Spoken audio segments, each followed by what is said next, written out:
大家有冇發現，我哋一世人每日營營役役，為生活、為名利、為人情世故不停奔跑，但不經意某一個瞬間，你會突然停落嚟，心裏面空空地。我究竟係邊個？我每日咁忙碌，到底為咗乜？點解有時越做人越覺得唔識自己，亦都睇唔透呢個世界？其實好多人以為心靈覺醒係修行高人先有嘅專利，又覺得好遠好抽象，V 運離好遠。其實唔係，心靈覺醒唔係一條不直嘅大路，反而似一條 DNA 螺旋樓梯，唔係人人都跟同一個節奏行。有人會原地兜圈，有人會中途跳級，有人慢慢行，慢慢領悟。每個人嘅覺醒旅程都唔同，際遇路程都係專屬為你度身訂造嘅。表面睇落，每個人際遇唔同，經歷各異，但內心成長醒覺嘅軌跡其實人人都一樣。今日我同大家拆解心靈覺醒必經嘅5大階段，睇下自己係邊一段，聽一次有感悟，重複聽仲可能會悟到更深層嘅人生道理。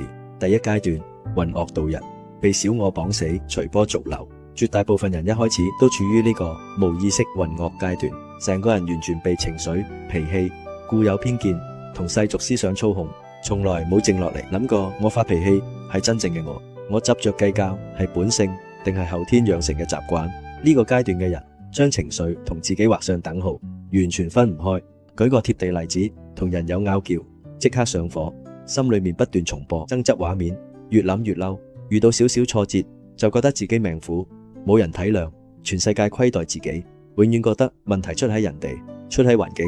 從來唔會內觀反省。簡單嚟講，呢個時候嘅你唔係掌控人生，只係被命運、被情緒、被身邊人士牽住走，用自己狹窄嘅人生經歷去判斷是非，評價他人，眼界被框死，心態被綁實，一路原地兜圈，煩惱，卻唔知道困住自己嘅從來唔係環境，而係內心。直到某一日，心裏面突然有種觸動，唔可以再咁糊裡糊塗過一世，願意停落腳步，靜落個心。呢一下就係你心靈覺醒嘅第一道大門。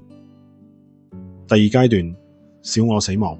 推翻從前固執嘅自己。當你開始反思，開始懷疑現狀，就會自然踏入第二階段，小我瓦解。大家千祈唔好誤會，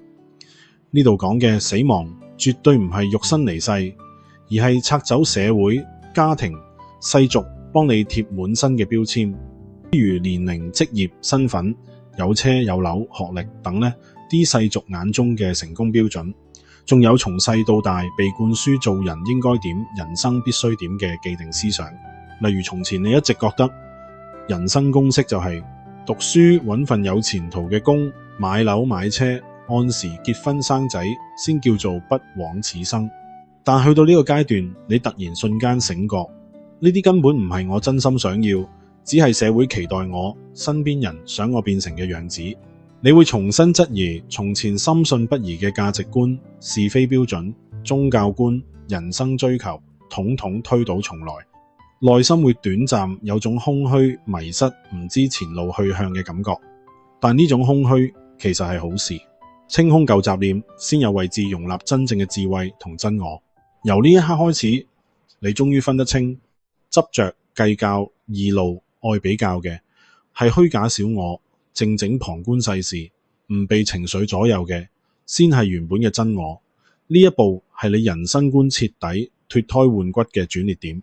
第三階段，靈魂追尋，好想揾生命真正答案。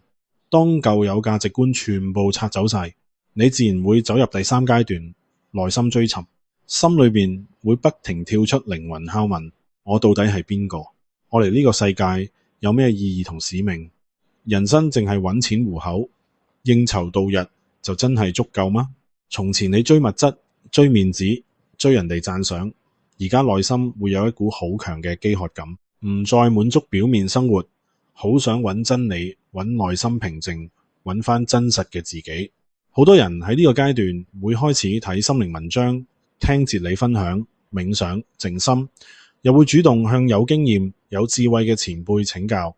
呢種追尋唔係扮高深，唔係隨便跟風，而係心靈深處發出嘅渴望，想解開人生所有謎團。每一次有新領悟，你內心就通透一分，輕鬆一分，慢慢脫離世俗煩擾，行向屬於自己嘅內心道路。第四階段，真我浮現，唔再戴面具做人，委屈自己。當感悟同內心修煉累積到一定程度，你就會進入第四階段真我浮面。呢個階段最明顯嘅改變就係懶得再扮嘢，唔想再迎合，唔願意再委屈自己。從前為咗人情，為咗面子，為咗世俗眼光，你會勉強自己合群，勉強自己忍讓，扮大方，扮開心，扮冇所謂。但而家你終於明白，長期戴面具做人係最消耗靈魂、最折磨自己嘅事。你慢慢變返細個最真實嘅性情咯。唔夾嘅人際關係唔再勉強維繫，消耗自己嘅工作唔再死撐，虛榮、攀比、無謂應酬，統統慢慢放下，好自然會清理人生入邊所有多餘負累，重新按照內心嘅意願去揀生活、揀圈子、揀前路。與此同時，從前刻意壓抑嘅情緒傷口、隱藏嘅遺憾同陰影都會陸續浮面，等你好好正視、療癒、放下。身體亦都會隨住內在能量頻率轉變，變得直覺超敏銳，容易發清醒夢，甚至有預感感應。呢啲全部都係心靈升級嘅正常反應，唔使驚，亦都唔使抗拒。第五階段內外合一，活得通透、從容又自在。呢個係心靈覺醒最後，亦都最圓滿嘅終極境界。身心靈合一，順應生命，活在當下。去到呢個層次，你唔再同自己內心對抗，亦都唔再同身邊世界對立。你學識溫柔，接納自己所有唔完美，所有弱點，唔再因為做得唔夠好就自責內耗，亦都徹底睇透。每個人都有自己嘅人生課題，自己嘅成長節奏，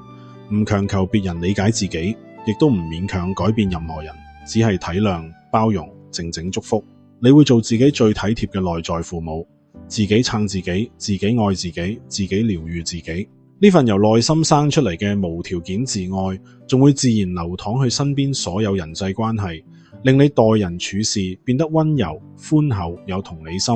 更通透嘅係，你會切身感受到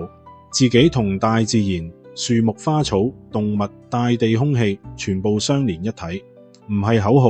而係真實感受，亦都體淡人生喜樂。有順境必有逆境，有光明自有陰暗，唔消極，唔悲觀，淡然接受所有經歷，從容面對一切風雨。其實講到底，心靈覺醒從來唔係要你變成一個完美無瑕嘅人，只係一場認識自己、接納自己，最後做返自己嘅旅程。你而家經歷嘅每一次迷茫、每一次失落、每一次反思，都唔係白費，都係默默幫你拆走束縛，提升覺知，一步步走向更通透、更自在、更懂得愛自己嘅人生。如果呢條片嘅內容觸動到你，麻煩分享俾身邊都會有共鳴嘅朋友。